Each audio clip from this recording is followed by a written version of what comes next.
Good afternoon, everybody. My name is Brian Hartman. I am here at Pharus Global at the Pharus Global Plaza on 1859 Southeast Port St. Lucie Boulevard. We're excited to have episode number 27 this week of the Pharus Global Live at 5. And we have a special guest this week from the Coastal Florida Real Estate Investor Association, the founder. We have Charles Fischer, who will be introducing in just a moment.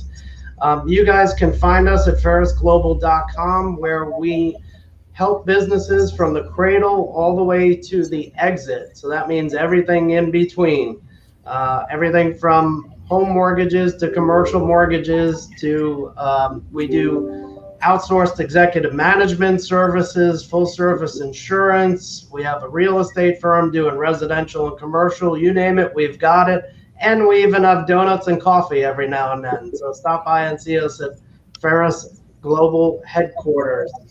And with that said, I'd like to introduce our partner,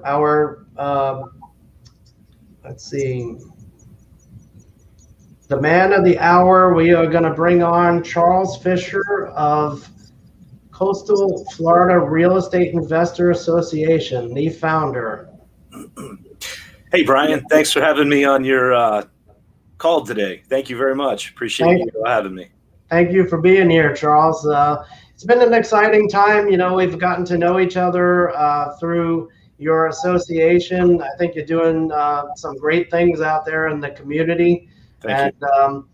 I think, you know, from having had a little bit of a background in what you guys are doing, to me, it's almost like the biggest kept secret, you know, so I'm excited to be able to talk to you and get the word out a little bit more about what's going on in the investor association community.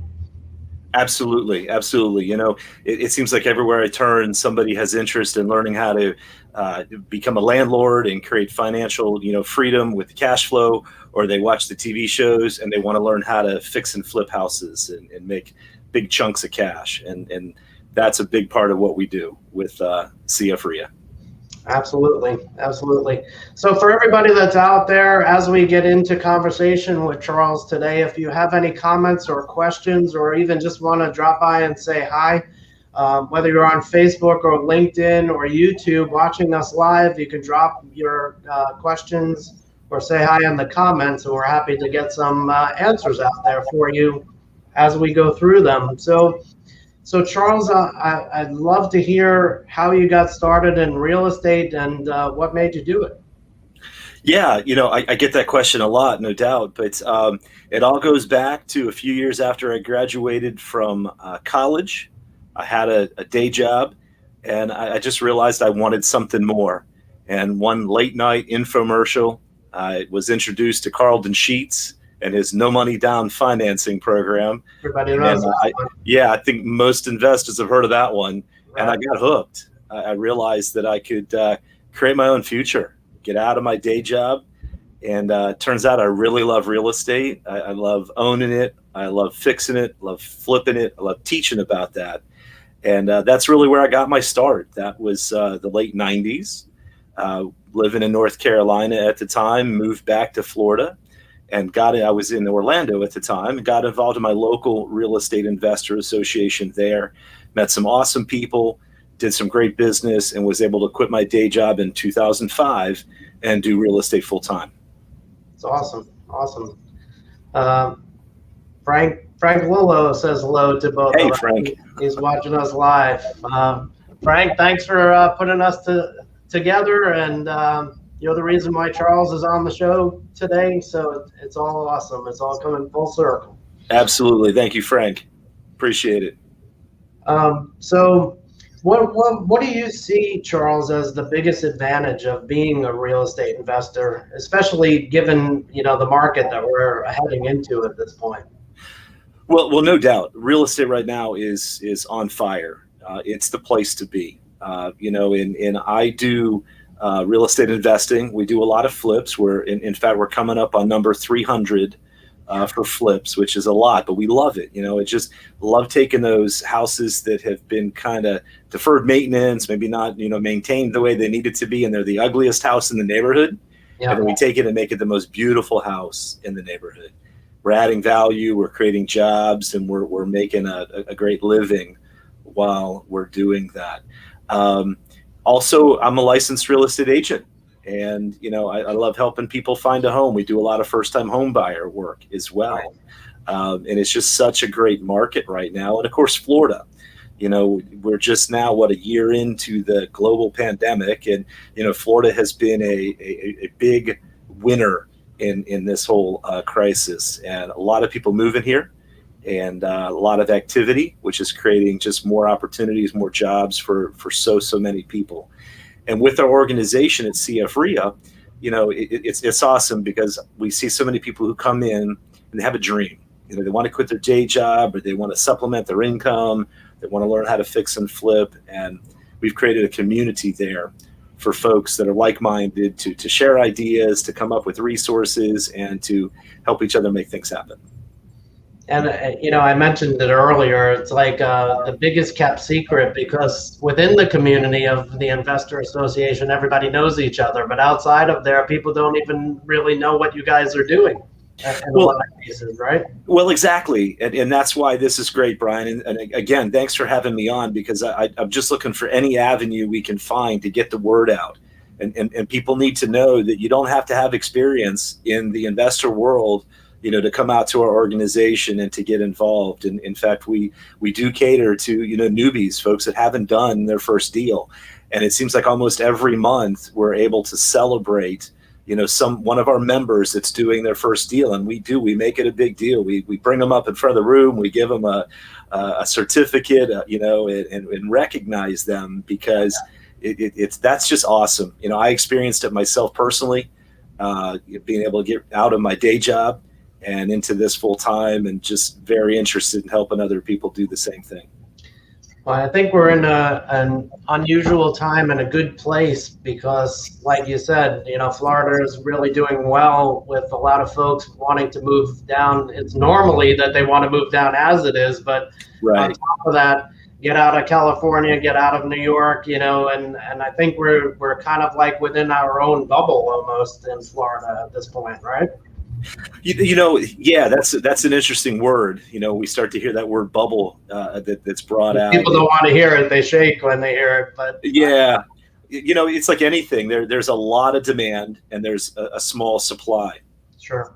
And when you get that kind of a recipe, you've got a lot of people chasing after very few properties. In fact, right now, I think in the greater St. Lucie County area, there's a little over a month's worth of inventory available in the residential side, and that's usually a normal market is between 3 and 6 months of inventory. Wow. So very, very unusually low.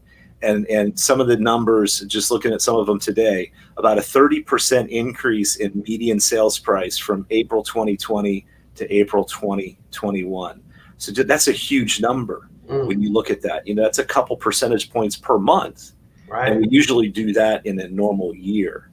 So, one thing I think we need to watch out for is, are we pricing ourselves out of the market to where houses aren't affordable for folks that are working with jobs? When the average income no longer can buy the average house, then maybe we need to be paying attention.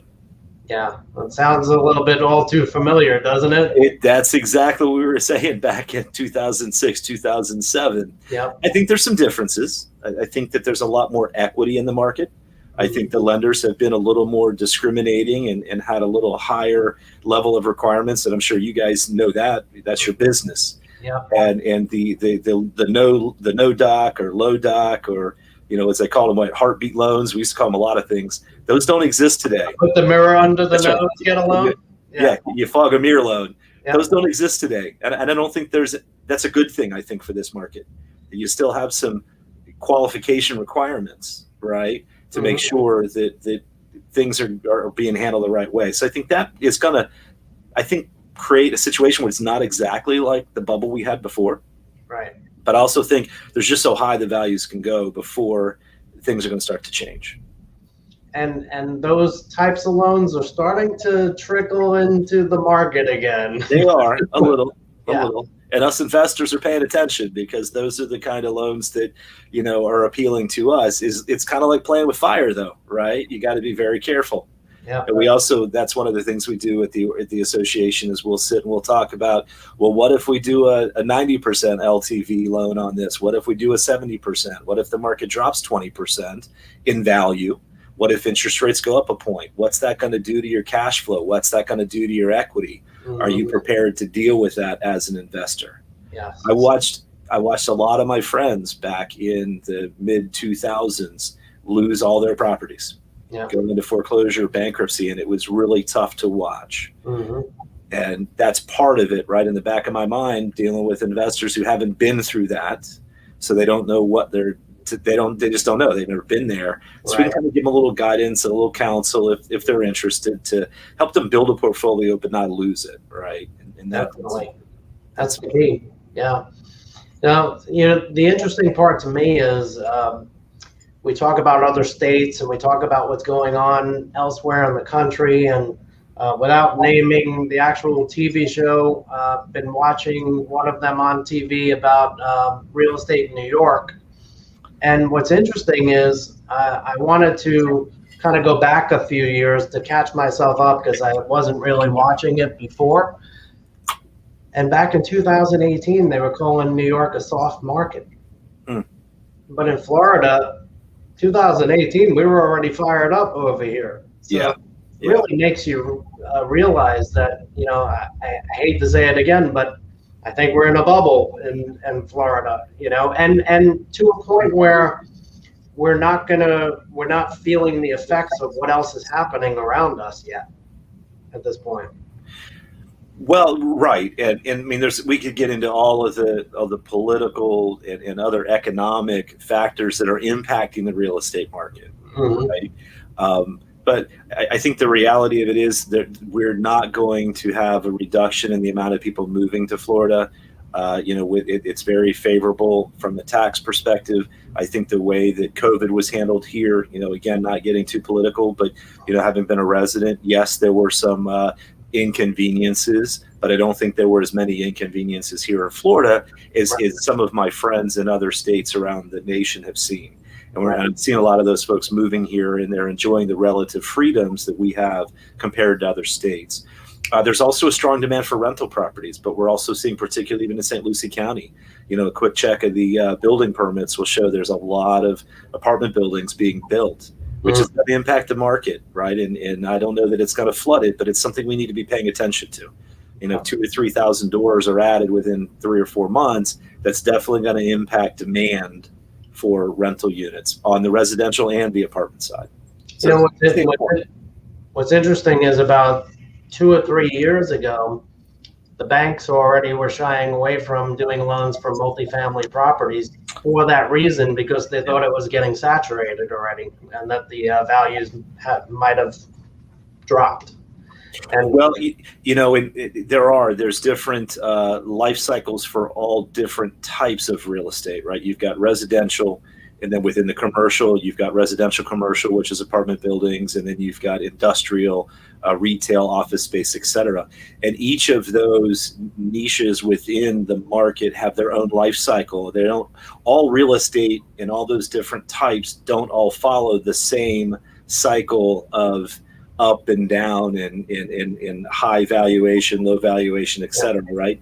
And I remember a couple years ago reading several reports. Many of the economists were saying that the multifamily residential commercial market was at its peak and coming down the backside of that cycle. However, the thing that they couldn't anticipate was the pandemic and people really flooding into Florida and creating more demand than the demand that they had worked into their models. Right.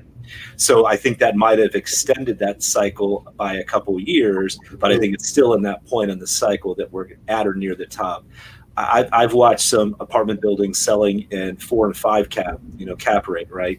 And it's just crazy numbers. And maybe some people on the call might understand or not know what cap rates are. If not, come to one of our CFREIA meetings. There you go. About it, right? Yeah. But we're seeing cap rates in the 4 to 5% range, which is just unbelievable. Right? Even some less than that. Yes, which is crazy.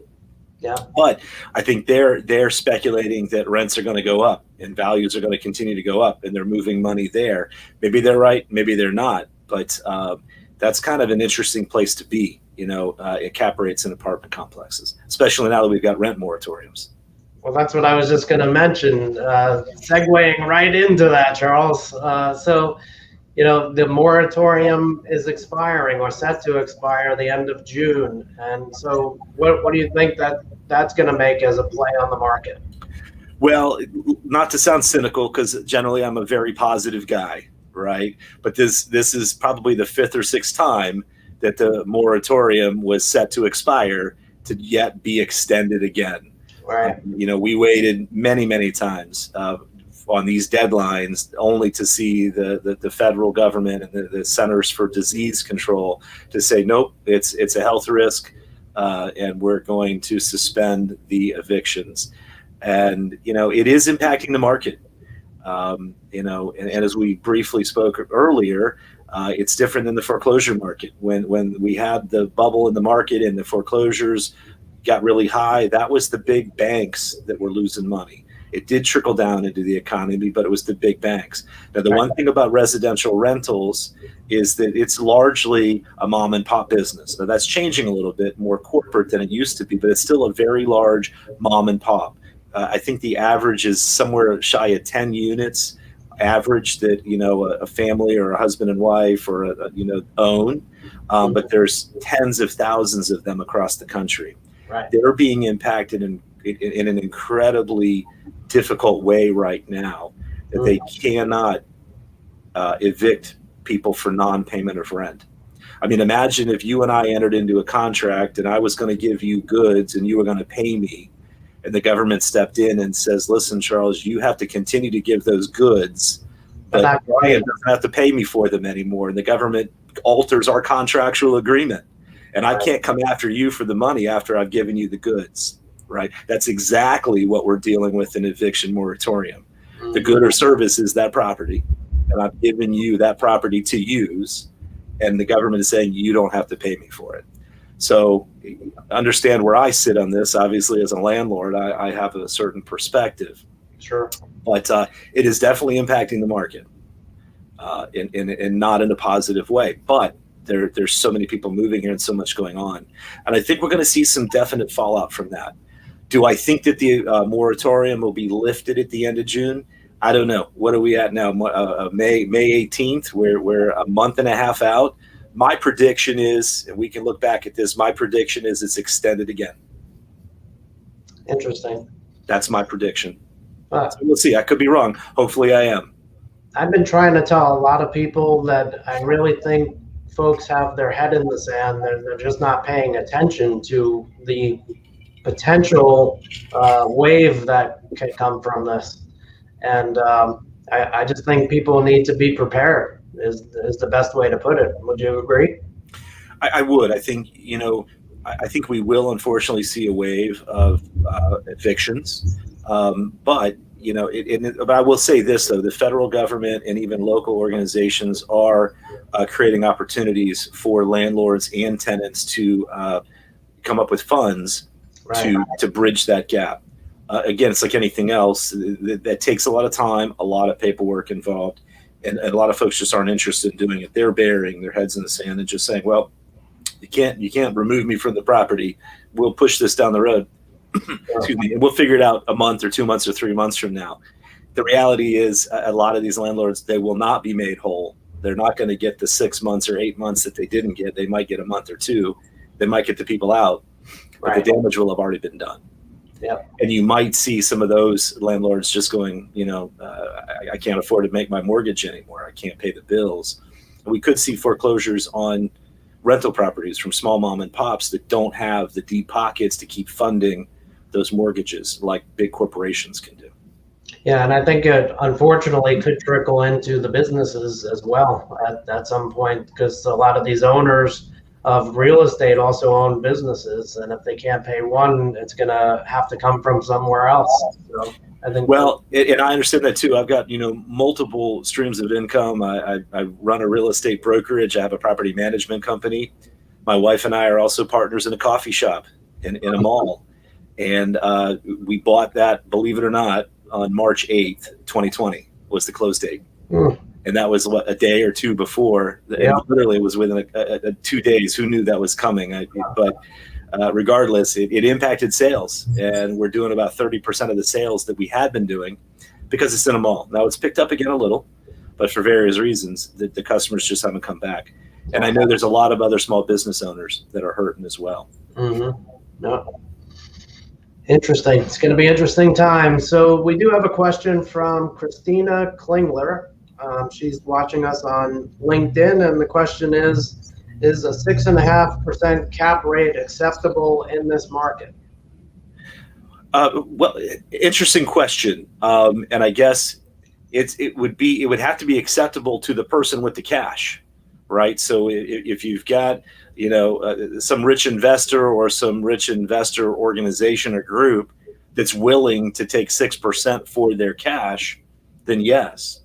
So, and I don't know where that comes from. If Christina, if you're a real estate agent, if you're working with investors, but I would say it varies by investor. For me as an investor, getting a 6% return on my cash is not acceptable. Right. I want a higher rate of return for myself personally. Right. But that just comes down to, a personal decision. Awesome. Thank you for that. So I know a lot of our viewers are interested in hearing more about CFREIA. So tell us about Coastal Florida Real Estate Investor Association. Yeah, absolutely. Our purpose is two things, right? It's education and networking.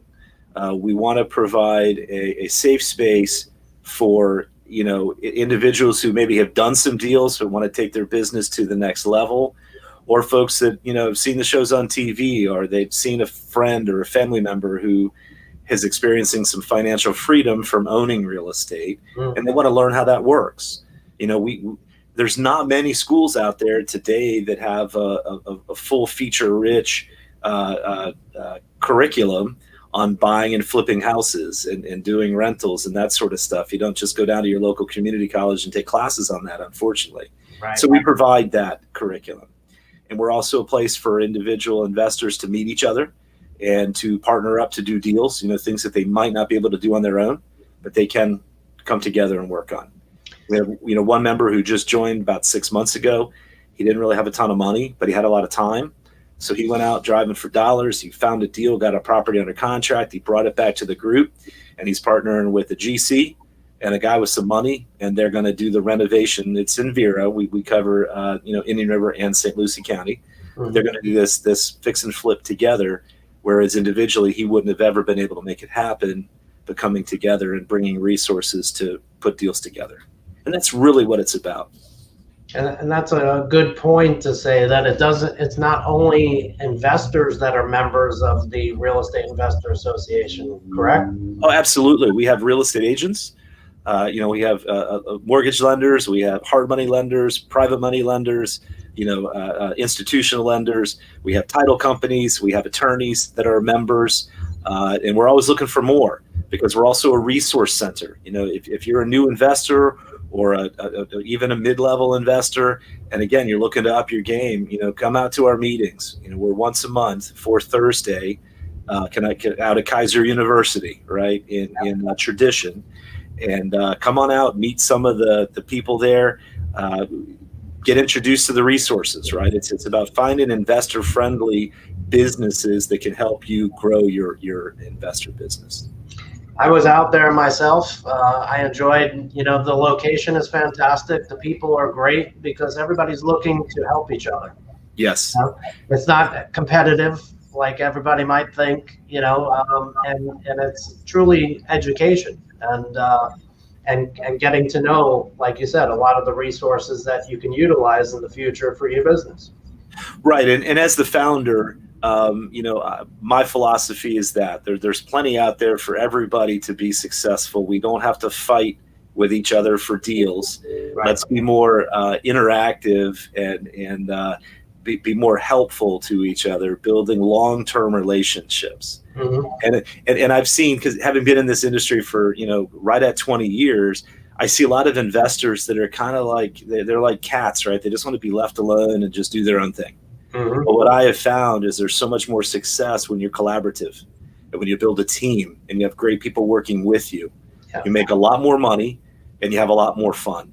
I offshore fish, I've got jet skis, I love to golf. I have a lot of hobbies because I have time freedom to do those things, because I built a business with key people in the right places that I can depend upon. And that's also part of our philosophy. And we don't stand for people coming in that are going for win-lose. If you're into win-win and you're willing to help and learn and take your business to the next level while you're helping somebody else do the same thing, then our organization is the organization for you. And correct me if I'm wrong, but in that business, it's good to swing the hammer at the beginning, but then eventually work your way into working on your business instead of in your business, which is what you're talking about, time freedom, right? 100%. Our first few flips, I had my day job still, and I would work my 40 hours a week, come home, change into my work clothes, drive to the job site, work till 1, 2 o'clock in the morning sometimes, because I was committed. I knew what I needed to do, right? And I was willing to do what it took to make it happen. Mm-hmm. So we did those first few flips, then made some money, took that money, started buying some rentals, and then, game on. So yeah, and I think it's important to kind of understand what you're asking somebody else to do as well, right? Absolutely. So let's see, Christina came back. She said they're expanding their co-working space for collab and looking at new opportunities. That's why she was asking about the cap rates. Gotcha. Well, I'm guessing that you're looking for investors to purchase space. Is that what you're looking for, Christina? I think what they do at collab is it's kind of like, I could be wrong, but it's almost like a combination executive suites and incubator at the same time. Okay. Interesting. So, I think there's a good tie in there, because that's one of the things I teach our members as well, is that, we're not flippers. We're not landlords. We're small business owners, right? And treat it like a business, grow it like a business. And that's very important. So, a small business incubator would be a great fit for some of our members. Yeah, definitely. That could definitely be a good combination. So Christina, if you want to get in touch with Charles, his email address is charlesafisher@gmail.com, or you can get some information at CFREIA.com. The information's there at the bottom of the screen. So could be a great tie-in there. Certainly, if for any reason you can't reach him, feel free to reach out to me as well. So Charles, when are the, we talked about the where, but when are the meetings held for the CFREIA? Yeah, our meetings are the fourth Thursday of every month, right? So watch your calendar for that. You can go to CFREIA.com and see that.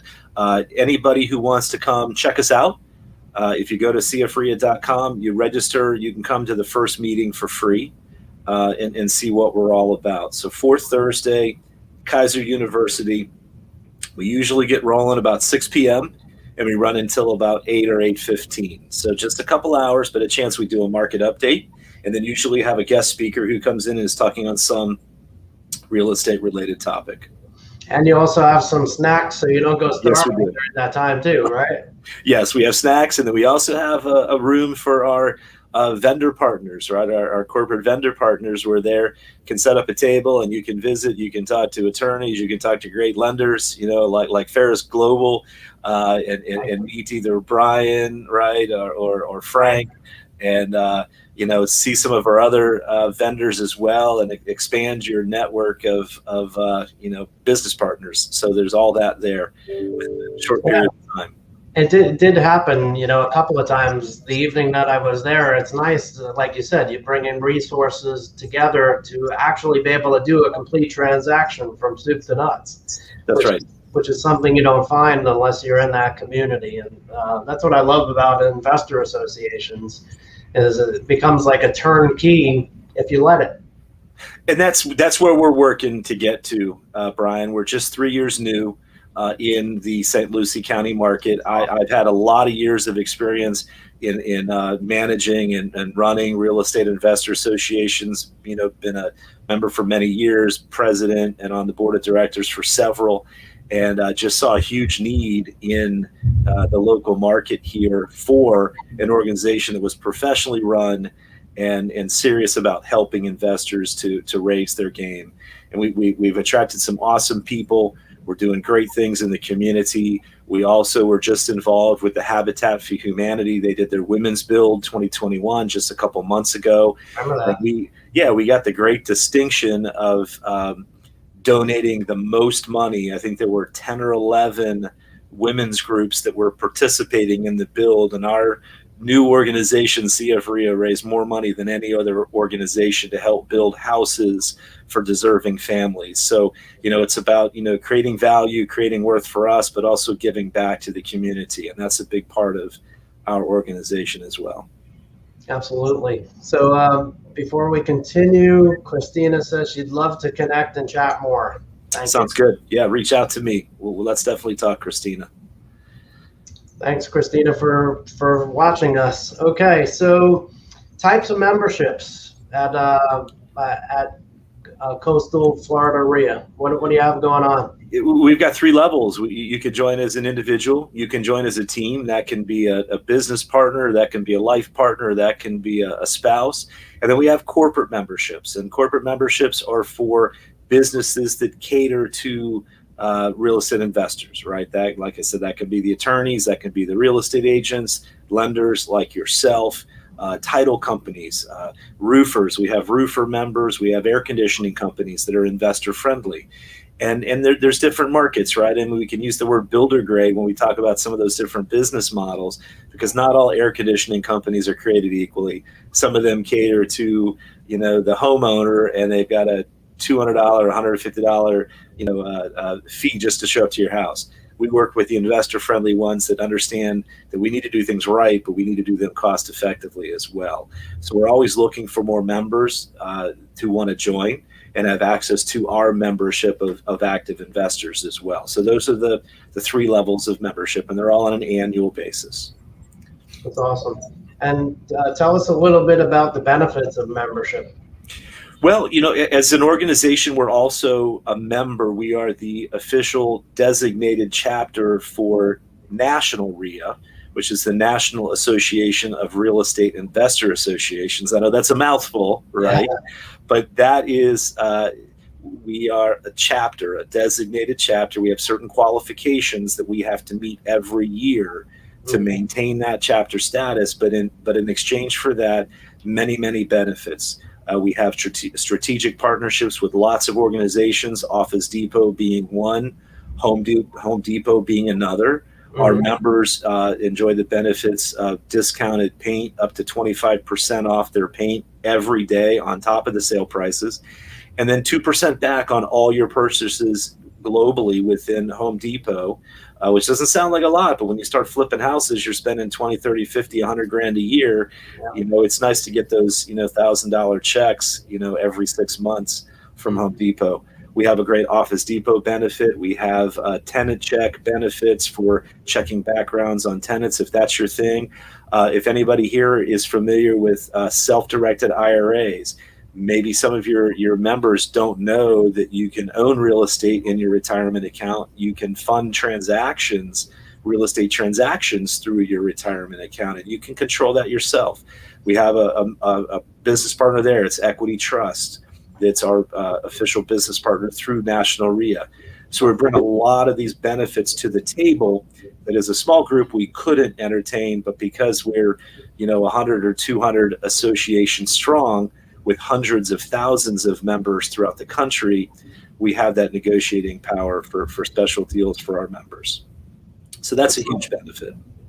That's awesome. So it sounds like it's easily possible to far outweigh the cost of your membership by taking on all of these benefits that you're going to get throughout the year. Absolutely. I mean, I don't like to say no brainer, but it's less than a couple $100 a year. So for maybe $10, $15 a month, you can get an individual membership within our organization, come to the meetings for free, access to our Facebook page. We do a lot of Q&A. We also do events pretty much every month. This month coming up, we're doing a landlording 101. So whether you're a landlord and you want to kind of tighten up your business, or you're anticipating being a landlord, we're going to have an all-day training, on a full day Saturday. And we're going to go through everything from tenant selection, how to avoid, the landmines of, the government and all of the regulations and rules and special interests and all those things. We're going to talk about how to add on benefits for your tenants, how to create extra income streams with your rentals, and how to maintain your rentals in a cost-effective manner. We're going to go through a ton of things. I've been a landlord for 20 years, so we're going to bring in a ton of tips and secrets. So those events are also a benefit for our members.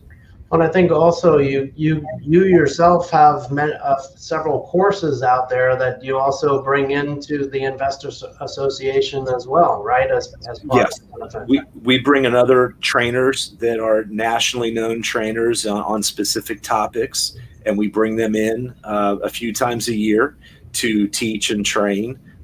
We have a guy that comes in and shows our members how to build websites, and he offers a great website package if you want to build a We Buy Houses website and market to clients directly. We've got that and lots of different programs that we bring in. We talk about subject to existing financing. We talk about probate leads. We talk about, buying, from tax deed auctions. We talk about buying it to foreclosure sales. So many different ways. Oh gosh, we could talk for days. I do a 3-day training on fix and flip myself. That's 3 full days, all day Friday, all day Saturday, all day Sunday, and there's still more information that I could put on the table. Right, tons of content there. And talk a little bit so everybody's aware. I know that obviously being a realtor, you need a license. As an investor, you don't need a license. There are a lot of teams out there of investors and realtors working together out there, right? Well, absolutely. And that's the thing. I mean, we're working under a kind of a hybrid agent concept where a lot of the agents, like myself, I am a licensed agent. We definitely do listings, work with buyers, but also can present a seller with many more options because we can do the quick cash. We can do several different things that a lot of the traditional real estate agents haven't been taught and trained to do, right? So, and we see a lot of, well, and I'll take a step back. I'll say that when I first started this 20 years ago, I was taught that, investors were on this side and real estate agents were over here, and the two were never to meet or mix. And that they had different philosophies, right? It was that whole, no, you don't want to be an agent because that's the other side, right? And then after a few years, I realized, hey, there's nothing really wrong with that. I've been licensed for 10 years and it's great. I keep the commissions. I do commission transactions. It's yet another income stream for me. Sure. It's so closely related to the work I do as an investor. It's kind of low-hanging fruit. So we show that to people. If you're a licensed agent already, great. Let's show you some new tools that you can add to your tool belt to generate more income, with less work. If you're an investor, let's show you the tools that you can get if you get your license and start, applying what to the retail side of the business as well. So they can work really well together if you understand the pluses and minuses, the negatives and the positives, I guess, advantages, disadvantages, whatever you want to say of each, and work them well together. Yeah. And that's just been a great learning experience for many of us and for many of our members. The really cool part too is, as we were saying, you bring the resources together. So commercial funding, is available. Residential funding is available. They kind of go together in a lot of transactions, even in the investor world, because if you have an apartment complex, it needs commercial funding. Right. What if you find a development deal and you're going to build homes that are eventually going to be sold off to the end user? Then you need commercial and residential, and you put that all together with you bring in the attorney, you bring in the accountant, everybody's right there to be able to help. That's kind of what I was referencing earlier, Brian, where you're building your team. And you can do more when you've got that team set up than you could do individually. We have GCs or general contractors that are members as well. And in that one deal I mentioned, the new investor who didn't have a lot of resources, not a lot of experience, not really much money, but had the time, got out there and knocked on doors, found that motivated seller, got the property under contract, brought that back, got the guy with the money, got the general contractor, and together they're going to do a great deal. The really cool part is I've seen it happen when the market's on fire, investors are able to make a living. And even, God forbid, if the market goes in the other direction, investors can still make a living. But the most important thing is you have to be educated through it all. That's right. And, just this morning we were doing a training with our team and talking about, there's really two aspects to real estate, and it's price, but it's also terms. And I know as a lender, you understand the terms can make or break a deal. You can have a great price, but get lousy terms, and then it's not a good deal.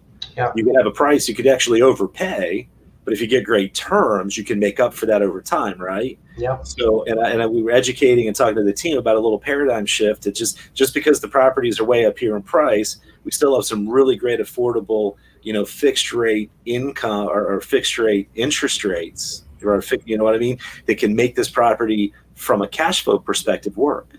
Right. And, we're always looking for those opportunities, within the market, because we can't control the market, but we can react to the market. What's that quote? The same wind blows on us all. It's the set of our sails that predicts our future, not the wind, because we're all dealing with the same market. But how are we setting our sails? Love it. Love it.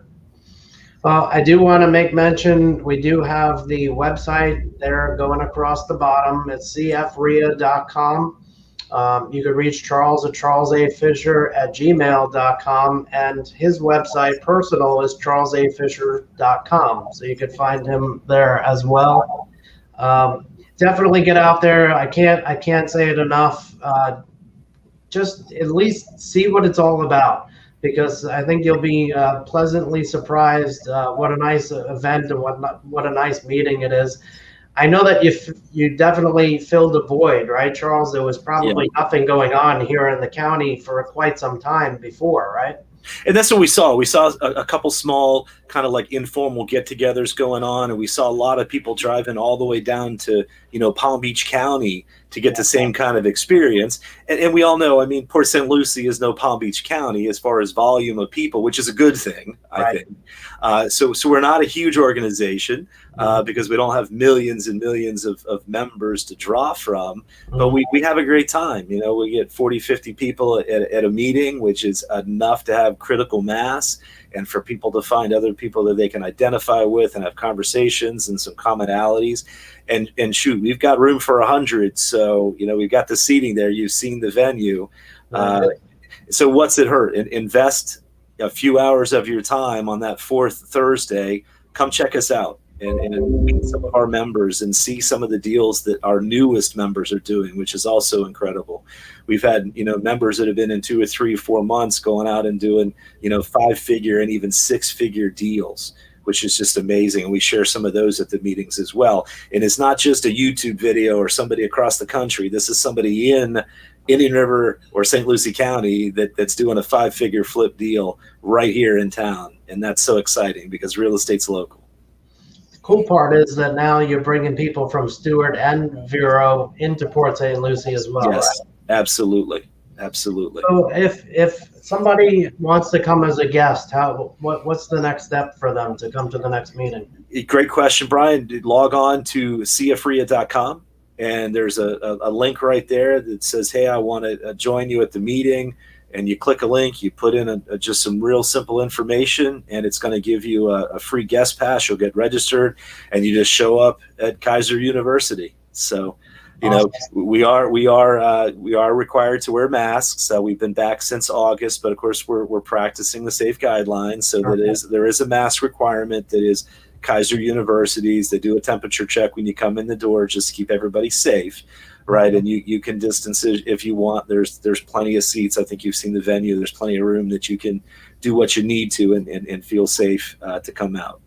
And the cool part is plenty of parking, and worst cases, you walk away with a few good snacks for joining in the meeting, right? Well, I think I know you'll get a couple good nuggets, and that's Absolutely. the thing. When I meet guests, I'm asking them, what are you here for? What kind of takeaways are you looking for? And we try to also tailor that to make sure that people are getting, what they're looking for, because that's important. The bigger of a community that we can build, the more business is going to happen. And I know I was a beneficiary of a great organization and taking advantage of those relationships and meeting people. Some of my best business partners have come through my affiliations with investor associations.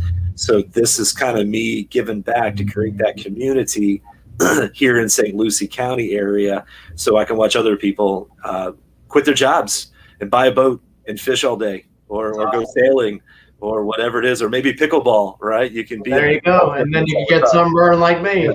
Can you be professional at pickleball yet? Can you get sponsors? Is that a thing yet? Oh, there yeah. you go. All right, so we'll make that a goal. You can be a professional pickleball player. There you go. I'm ready. Let's go. Awesome. Well, Charles, thank you very much again for joining us. I really think it's great you're creating awareness that is definitely needed in the community. And if every member just brings one guest, you're gonna reach the capacity in that place. That's it. I don't know if you heard me say that, but in most of the meetings, I just say, if you loved it, bring a guest, and people are, and we're growing, and it's just awesome. So thank you, Brian. This has been an awesome opportunity. I appreciate you giving me some time to get our word out there to the community. And if you're listening in, please come out, give us a try, take a look at what we've got going on at CFREIA. If you're in any way, shape, or form interested in fixing and flipping or owning rental properties, this is your community right here in town. So we look forward to seeing you. Charles, thank you again. And for everybody out there, if you'd like to be the next guest on Pharus Global Live at 5, we do this every Tuesday night, 5 p.m. Eastern. Doesn't matter if you're in Pacific, just figure out the time. We could have you on the show, and we're happy to talk about you and your business and what you have going on. So thank you all for joining us tonight. Charles, appreciate you spending the time. It was great catching up and learning more. So thank you, sir. Have a great night, my friend. You too. Thank you, Brian. Be well. Thank you.